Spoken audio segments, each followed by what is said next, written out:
Hello friends, LLB Bhardwaj 2.0 channel में आपका स्वागत है।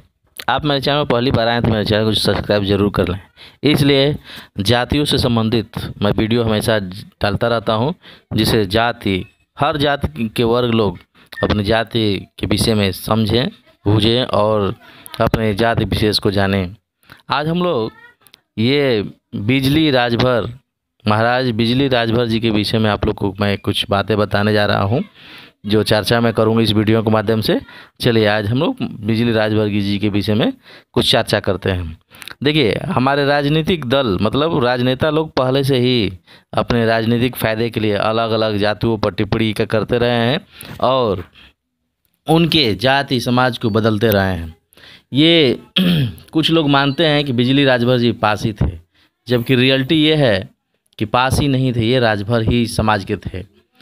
चलिए इनके विषय में समझते हैं।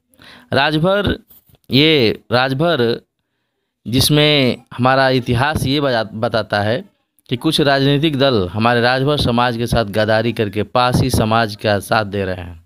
12वीं शताब्दी राजभर राजाओं के साम्राज्य के लिए बहुत ही अशुभ साबित हुआ।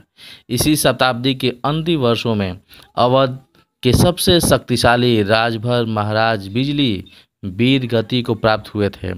सन 1194 ईस्वी में सबसे पहले राजा लाखन राजभर भी वीर गति को प्राप्त हुए थे।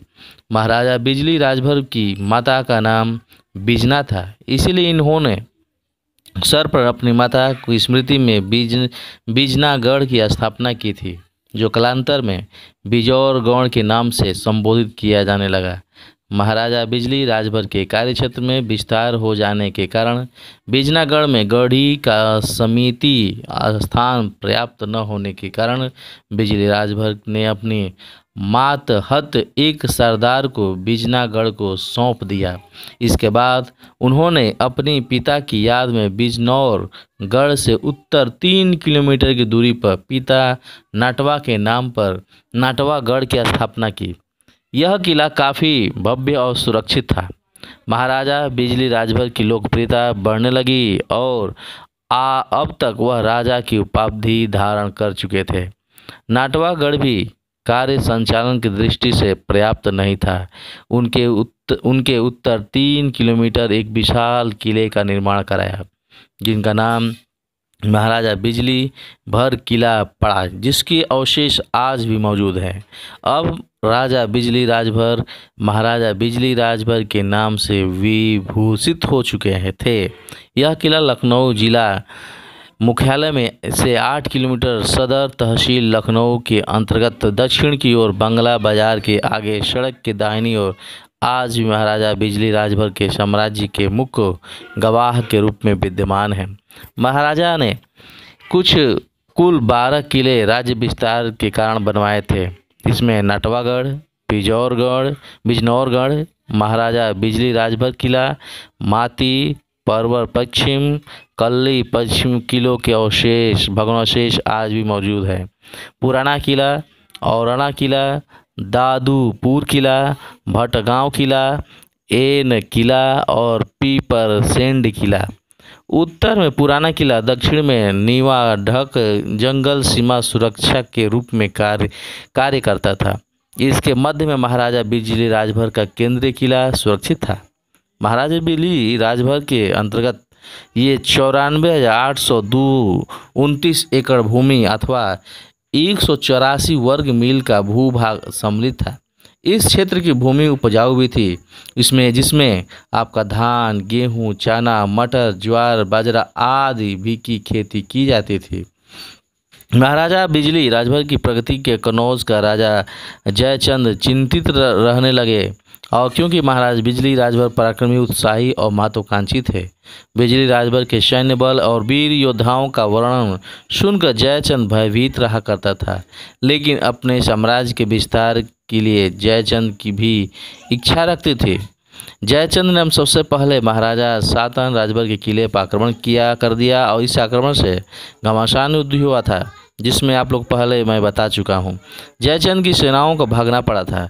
इस अपमानजनक पराजय से जयचंद मनोबल टूट गया था, किंतु बाद में जयचंद ने कुटिलतापूर्वक एक चाल चली और महोबा के सूरबीर अल्लाह उदल को भारी खजाना और राज्य देने को प्रलोभन देकर बिजौरगढ़ एवं महाराजा बिजली राजभर के किले पर आक्रमण करने के लिए प्रेरित कर दिया।